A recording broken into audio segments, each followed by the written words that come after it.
بسم اللہ الرحمن الرحیم۔ السلام علیکم۔ اس کے بعد رسول اللہ صلی اللہ علیہ وآلہ وسلم اور تمام مسلمانوں نے کعبہ کا طواف کیا۔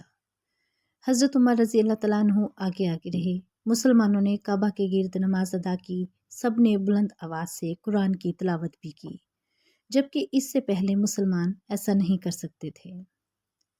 اب تمام قریش نے مل کر نبی کریم صلی اللہ علیہ وآلہ وسلم کو قتل کرنے کا فیصلہ کیا۔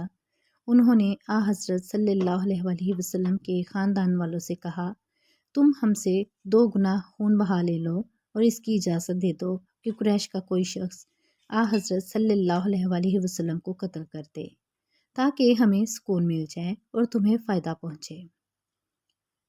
حضرت صلی اللہ علیہ وآلہ وسلم کے خاندان والوں نے اس تجویز کو ماننے سے انکار کر دیا۔ اس پر قریش نے غصے میں آ کر یہ طے کیا کہ تمام بنو ہاشم اور بنو عبد المطلب کا معاشرتی بائیکاٹ کیا جائے، اور ساتھ ہی انہوں نے طے کیا کہ بنو ہاشم کو بازاروں میں نہ آنے دیا جائے تاکہ وہ کوئی چیز نہ خرید سکیں، ان سے شادی بیاہ نہ کیا جائے اور نہ ان کے لیے کوئی صلح قبول کی جائے، ان کے معاملے میں کوئی نرم دلی نہ اختیار کی جائے، یعنی ان پر کچھ بھی گزرے ان کے لیے دل میں رحم کا جذبہ پیدا نہ ہونے دیا جائے، اور یہ بائیکاٹ اس وقت تک جاری رہنا چاہیے جب تک کہ بنی ہاشم کے لوگ حضرت صلی اللہ علیہ وآلہ وسلم کو قتل کرنے کے لیے قریش کے حوالے نہ کر دیں۔ قریش نے اس معاہدے کی باقاعدہ تحریر لکھی، اس پر پوری طرح عمل کرانے اور اس کا احترام کرانے کے لیے اس کو کعبے میں لٹکا دیا۔ اس معاہدے کے بعد ابو لہب کو چھوڑ کر تمام بنی ہاشم اور بنی عبد المطلب شعب ابی طالب میں چلے گئے۔ یہ مکہ سے باہر ایک گھاٹی تھی۔ ابو لہب چونکہ قریش کا پکا طرفدار تھا اور آپ صلی اللہ علیہ وآلہ وسلم کا بدترین دشمن بھی تھا، اس لیے اسے گھاٹی میں جانے پر مجبور نہ کیا گیا۔ یوں بھی اس نے نبی کریم صلی اللہ علیہ وآلہ وسلم کے قتل کے منصوبے میں قریش کا ساتھ دیا تھا، ان کی مخالفت نہیں کی تھی۔ نبی اکرم صلی اللہ علیہ وآلہ وسلم شعب ابی طالب میں محصور ہو گئے۔ اس وقت آپ کی عمر مبارک 46 سال تھی۔ بخاری میں ہے کہ اس گھاٹی میں مسلمانوں نے بہت مشکل اور سخت وقت گزارا۔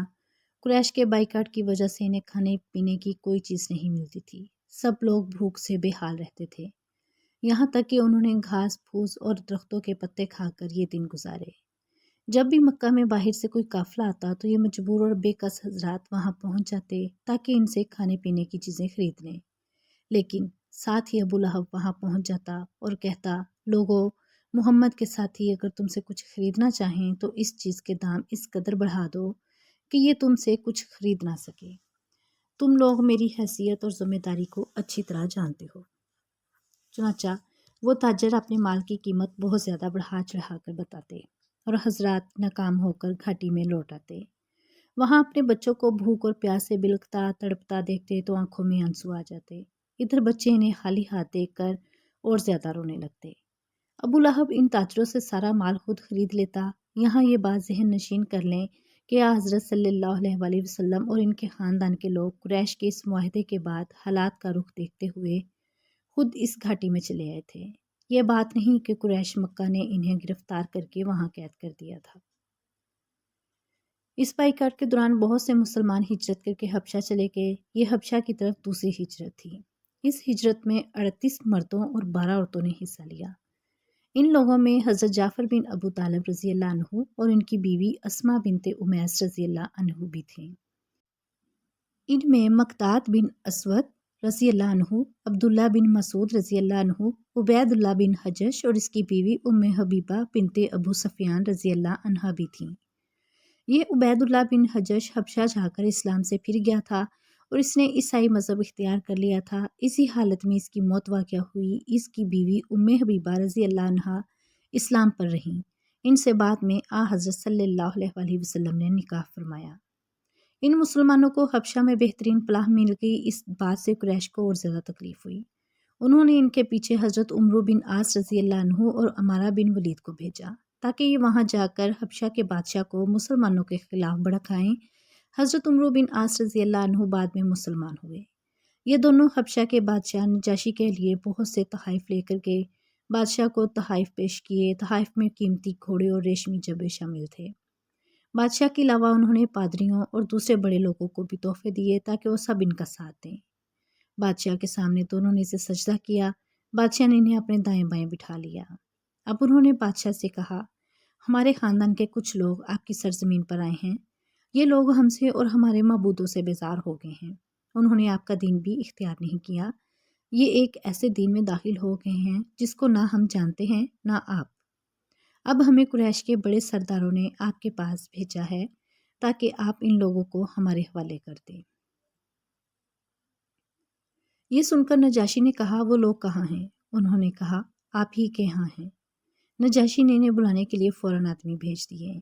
ایسے میں ان پادریوں اور دوسرے سرداروں نے کہا، آپ ان لوگوں کو ان دونوں کے حوالے کر دیں، اس لیے کہ ان کے بارے میں یہ زیادہ جانتے ہیں۔ نجاشی نے ایسا کرنے سے انکار کر دیا۔ اس نے کہا، پہلے میں ان سے خود بات کروں گا کہ وہ کس دین پر ہیں۔ اب مسلمان دربار میں حاضر ہوئے حضرت جعفر رضی اللہ عنہ نے اپنے ساتھیوں سے کہا، نجاشی سے میں بات کروں گا۔ ادھر نجاشی نے تمام عیسائی عالموں کو دربار میں طلب کر لیا تاکہ مسلمانوں کی بات سن سکیں اور اپنی کتابیں بھی اٹھا لائے تھے۔ مسلمانوں نے دربار میں داخل ہوتے وقت اسلامی طریقے کے مطابق سلام کیا، بادشاہ کو سجدہ نہ کیا۔